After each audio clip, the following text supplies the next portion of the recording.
Hello everyone, welcome back. किसी technical reason की वजह से आई डोंट नो क्या हुआ, एकदम से क्लास जो है वो पॉज हो गई थी। तो हम लोग जो बात कर रहे थे कि रिब्स किस तरीके से अटैच होती हैं। तो डॉर्सली जो है वो थोरेसिक वर्टिब्री से, एंड वेंट्रली हम लोग बात कर रहे थे कि स्टर्नम से अटैच होती हैं कितनी, first to seventh seventh pair, मतलब फर्स्ट टू सेवन पेयर्स जो हैं वो स्टर्नम से अटैच होती हैं। देन इसके बाद बात करें अगर टू सेवेंथ, इसको ऐसे ही रोमन में ही लिखो। अच्छा, टू सेवेंथ पेयर। तो सेवेंथ पेयर से कौन कौन सी, एट्थ नाइन्थ और टेंथ अटैच थी, ठीक है। एंड फ्लोटिंग की अगर बात करें तो इलेवेंथ एंड ट्वेल्थ जो होती हैं, इलेवेंथ एंड ट्वेल्थ कैसी होती हैं, ये फ्लोटिंग रिब्स होती हैं, ठीक है। अच्छा, अब इनका शेप देख लेते हैं रिब्स का। तो ये कैसी होती हैं, सी शेप्ड होती हैं, ठीक। जगह इतनी बची नहीं है यहाँ पर, थोड़ा जूम करके इधर को देख लेते हैं, ठीक है। अगर शेप की बात करें,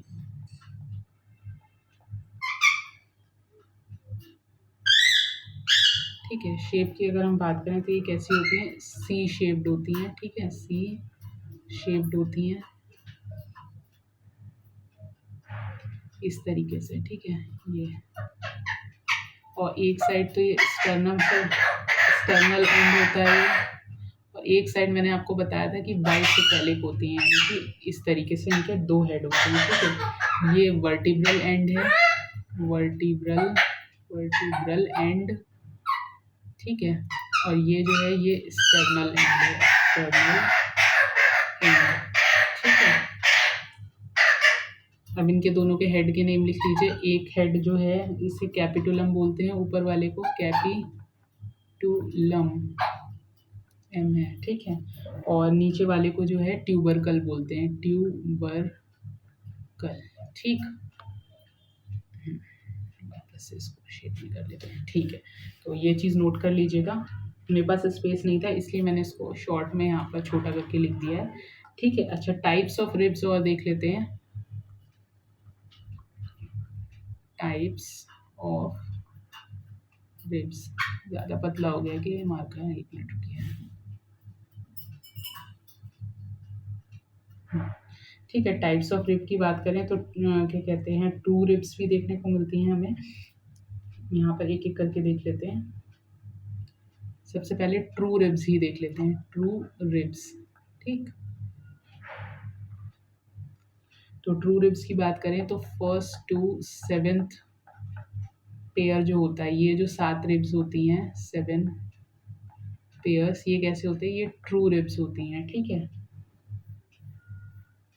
ये डोर्सली, अच्छा इनका वो भी देख लेते हैं कि कैसे अटैच होती हैं, ठीक है, यहीं पर ही देख लेते हैं।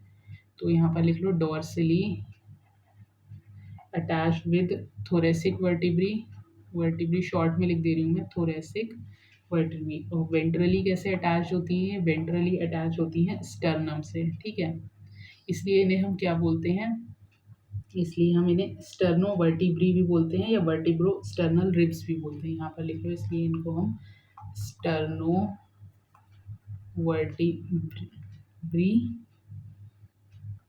और वर्टिब्रो स्टर्नल रिब्स भी बोलते हैं, ठीक है। तो ये टर्मिनोलॉजी याद रखिएगा। देन ट्रू रिब्स की बात, नेक्स्ट टाइप की जो रिब्स होती हैं that is called as false ribs, क्योंकि ये किससे कनेक्ट होती हैं, वापस से ये सेवेंथ पेयर से कनेक्ट होती है ना। तो एट्थ नाइन्थ टेंथ जो है उसे हम क्या बोलते हैं, फॉल्स रिब्स बोलते हैं। जो हमारी एट्थ नाइन्थ एंड टेंथ वाली रिब्स हैं वो फॉल्स रिब्स होती हैं, ठीक है। 3 पेयर होते हैं ये। और डॉर्सली ये किससे अटैच होती हैं, डॉर्सली ये अटैच होती हैं थोरेसिक वर्टिब्री से। बट वेंट्रली किससे अटैच होती हैं, वेंट्रली ये अटैच होती हैं टू सेवेंथ रिब, ठीक है। इसलिए इनका इनका नेम अगर देखें तो इनका क्या नाम है, इनको हम बोलते हैं कॉन्ड्रोवर्टिब्री या vertebro chondral ribs, chondro vertebrae और वर्टिब्रो कॉन्ड्रल रिब्स, ठीक है। देन लास्ट टाइप इसका देख लेते हैं 11th एंड 12th, जो कि फ्लोटिंग रिब्स होती हैं। ठीक है, फॉल्स रिब के बाद ये होती हैं फ्लोटिंग रिब्स। ठीक है, फ्लोटिंग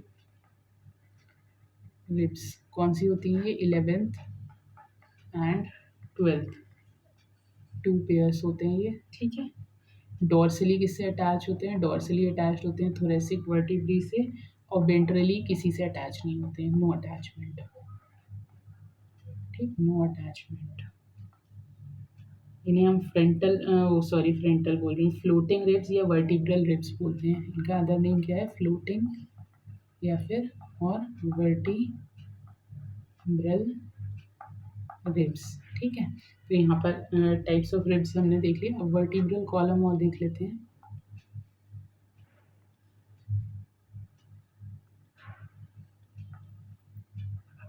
ठीक है, वर्टिब्रल कॉलम,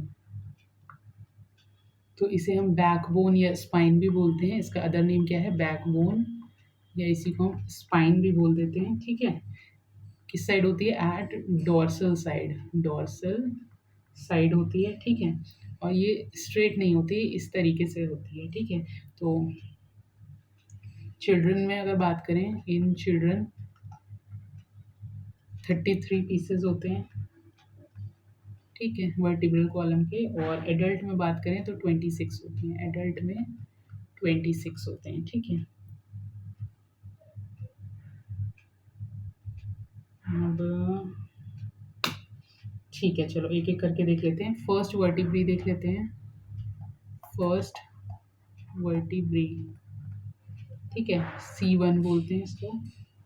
इसका क्या नाम है? एटलस।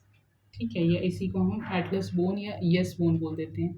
यानी कि अगर जब हम हाँ में सर हिलाते हैं तो जो हमारे गर्दन का और फिर मतलब जो मूवमेंट होता है, यस मूवमेंट बोलते हैं इसको, ये यस बोन बोलते हैं। तो ये किसकी वजह से होता है? ये एटलस बोन की वजह से होता है। ठीक है, फर्स्ट वर्टिब्री हो गया। देन सेकेंड वर्टिब्री की बात करें अगर, तो इसे हम C2 बोलते हैं। इसके अलावा इसको एक्सेस बोन या फिर नो बोन बोलते हैं। यानी कि जब हम नो बोलते हैं ना, तो जो हमारा मूवमेंट होता है वो एक्सेस बोन की वजह से होता है। अच्छा, स्कल में एक चीज़ और देख लो, नेक्स्ट उस पर देखता हूँ। स्कल हमारा कैसा होता है? दो टाइप का स्कल हमें देखने को मिलता है। एक तो मोनोकॉन्डाइलिक स्कल होता है, कॉन्डाइलिक। ठीक है, इसमें एक ऑसिपिटल कॉन्डाइल होता है, ऑसिपिटल कॉन्डाइल होता है। ठीक है, और दूसरा होता है डायकॉन्डाइलिक, डायकॉन्डाइलिक। इसमें दो ऑसिपिटल कॉन्डाइल होते हैं, ऑसिपिटल कॉन्डाइल। ठीक है, एग्जाम्पल की अगर बात करें तो रेप्टाइल्स एंड बर्ड्स में, रेप्टाइल्स एंड बर्ड्स में एक ऑसिपिटल कॉन्डाइल होता है। वहीं मैमल, एम्फीबियंस एंड मैमल्स में, एम्फीबियंस एंड मैमल्स में दो ऑसिपिटल कॉन्डाइल्स होते हैं। ठीक है, इस तरीके से होता है। देखो, मोनोकॉन्डाइलिक, ये इस तरीके से सिंगल कॉन्डाइल होगा। और वहीं बात करें अगर डायकॉन्डाइलिक की, तो यहाँ पर ये इस तरीके से दो कॉन्डाइल होंगे। ठीक है, तो अब वापस से आ जाते हैं एटलस बोन पर। ठीक,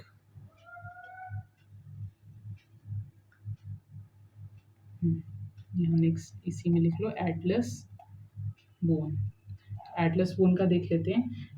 यस बोन थी, इसमें हमें बेसिकली दो चीज़ें देखने को मिलती हैं, एक तो कॉन्डाइलर फोसा और ओडोंटाइड फोसा। ठीक है, ऐसे करके बना लो, यहाँ पर लिख लो कॉन्डाइलर फोसा, और दूसरा हमें देखने को मिलता है ओडोंटॉइड फोसा। क्या होता है ये, वो भी देख लेते हैं। तो देखो, condylar fossa basically occupied by occipital condyle, occipital condyle. ठीक है, और ये क्या बनाता है? ये बनाता है कॉन्डाइलर जॉइंट, कॉन्डाइलर जॉइंट, या इसी को हम एटलैंटो ऑसिपिटल जॉइंट बोल देते हैं। यस मूवमेंट ऑफ हेड के लिए रिस्पॉन्सिबल होता है, ठीक है। और ओडोंटॉइड फोसा की अगर बात करें तो ऑक्यूपाइड बाय डेंस और ओडोंटॉइड प्रोसेस ऑफ एक्सेस, इसको हम एटलैंटो एक्सेस जॉइंट बोलते हैं। और ये नो मूवमेंट के लिए होता है, ओ सॉरी, ये हाँ नो मूवमेंट के लिए होता है, इसको हम पाइवट जॉइंट भी बोल देते हैं, ठीक है। इसमें देखो अगर डायग्राम के थ्रू समझोगे तो जैसे ये हमारी जो अगर एटलस है, ठीक है, ये एटलस हो गई, ठीक है।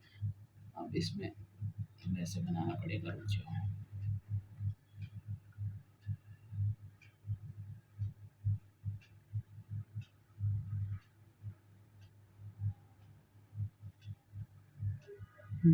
ठीक है, ये अगर हमारी एटलस बोन है इस तरीके से, तो ये देखो यहाँ पर ऑसिपिटल बोन आकर के अटैच होगी, ये इस तरीके से ये है,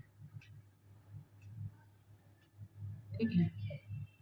ये ऑसिपिटल बोन आके अटैच होगी और यहाँ पर जो है नीचे क्या अटैच होगा, नीचे एक्सेस अटैच होगा,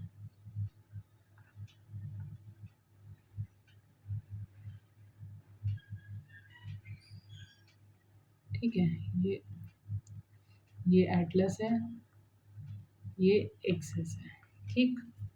तो ये जो बना ये एटलैंटो ऑसिपिटल जॉइंट है, ऑसिपिटल जॉइंट यानी कि किसके, एटलस और इसके ऑसिपिटल बोन के, ये ऑसिपिटल बोन है, ठीक है।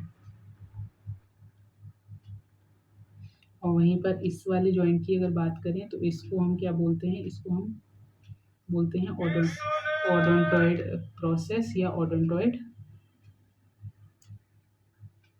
यहाँ पर लिखो।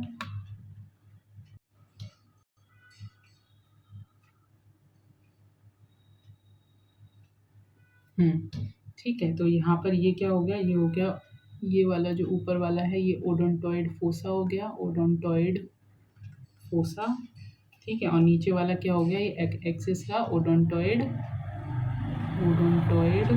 प्रोसेस, या इसी को हमने डेंस बोल दिया, ठीक है। तो ये सब चीज़ें ऑलरेडी नीचे लिखवा चुके हैं, ठीक है। ये डायग्राम के थ्रू मैंने आपको एक्सप्लेन कर दिया। अब रिब केज और देख लेते हैं, रिब केज के बारे में और देख लेते हैं, रिब केज, ठीक है। तो देखो रिब केज में क्या क्या आता है, एक तो थोरेसिक वर्टिब्री आती है, थोरेसिक वर्टिब्री, ठीक है, थोरेसिक वर्टिब्री आ गई, ठीक है, थोरेसिक वर्टिब्री। इसके अलावा रिब केज में और क्या आ गया, रिब्स आ गई एंड क्या आ गया, स्टर्नम आ गया, ठीक है। तो रिब केज में ये तीन चीज़ें आ जाती हैं, ठीक।